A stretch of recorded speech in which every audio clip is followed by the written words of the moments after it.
In 1995, Kevin Costner did a movie called Waterworld.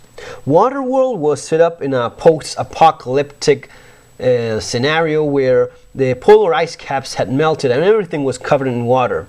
And Kevin Costner was the anti-hero roaming around the oceans, and he would go into these floating cities, trade stuff. Curious thing is that water was so expensive that only very rich people could afford a glass of water, which makes you wonder why people were alive in the first place and could even set up floating cities without a steady amount of water. And if that's not weird enough for you, Kevin Costner was a half human, half fish mutant. And if that's not weird enough, people apparently forgot to look into the highest points in maps to actually check for dry land. So it was a pretty weird movie to begin with. But that wasn't enough for Kevin Costner. In 1997, he came back with The Postman, which is again set up in a post-apocalyptic scenario, this time in one of the opening scenes, and those of you guys that saw it probably know where this is leading. Kevin Costner finds an abandoned vehicle with the skeletons of the postman, and when he retrieves the postman's clothes and letters, he also retrieves a Zippo. And this corpse was here, the skeleton was there for maybe God knows how long, several years, but Kevin Costner brings out the Zippo and bam, it lights just like that. And those of you that know the first thing about Zippos know that's not true. It runs out of the lighter fuel. It dries up in about 2 weeks. That's pretty much standard.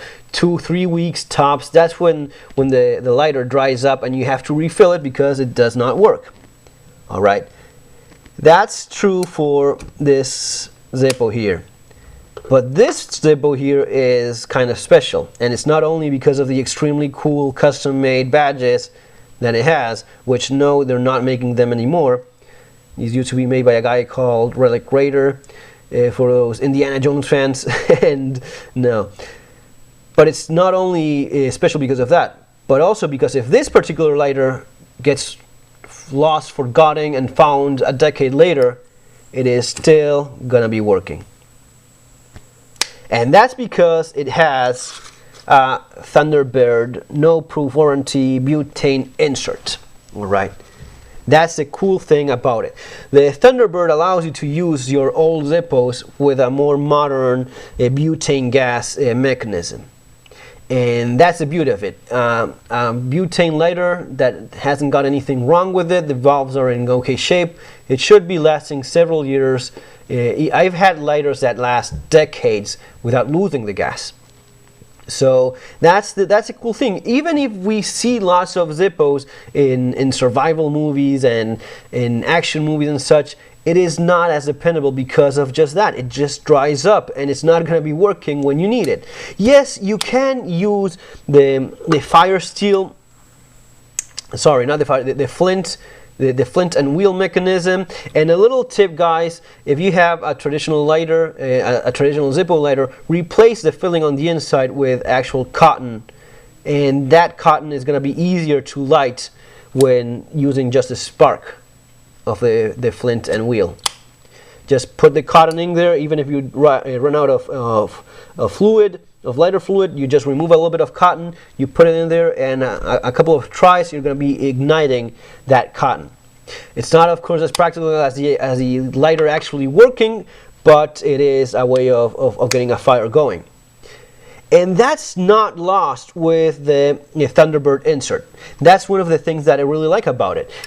Even if you have the gas as a fuel for the proper lighter, and this is pretty stiff in there, yeah, you still have the wheel and flint mechanism, just with removing the screw. Like in a normal Zippo lighter, you just remove the screw there, and it has a small spring pushing the flint against the wheel, and that's what it uses to ignite the gas.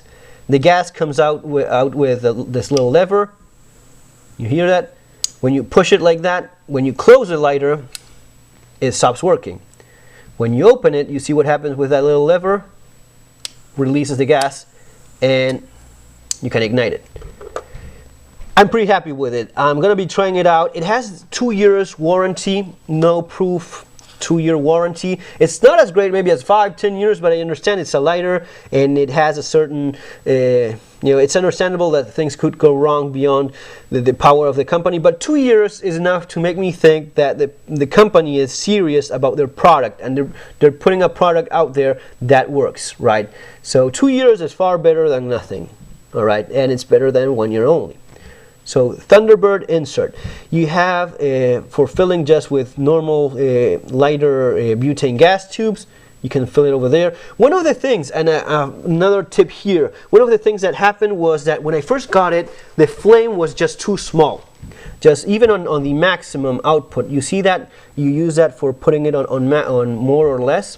Even on the maximum output mode, it just was too small. I was about to call the company or see about getting it returned when I realized all I had to do with was this. A small screwdriver, push that little plastic insert thingy up with care not to lose it, of course, and pulling it up like that allows you to rotate this screw beyond the point where the plastic piece lets you.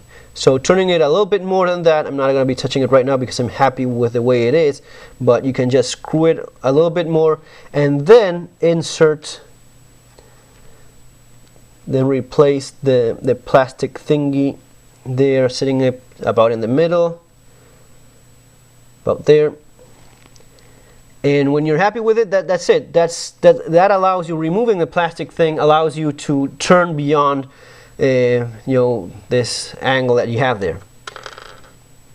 When placing it back, you have to open it like that, push it back into place, and that's it. And you have your old school nice Zippo lighter with a modern insert. The Thunderbird, I'm liking it so far. Of course, as time goes by, I'm going to be seeing more if there's anything wrong with it. But again, 2-year warranty is pretty cool for a company that does these things. If they trust their own product enough to do that, probably it's going to be giving you a few years of good service. It doesn't have a lot of room for fuel, but it does not dry up, and that makes all the difference, especially for guys that are like myself. We're non-smokers, so you just have it for the rare case when you need a fire and you don't want to be bothered with refilling it every couple of weeks. So that's it, guys. Have a great day. Take care. See you on our next video.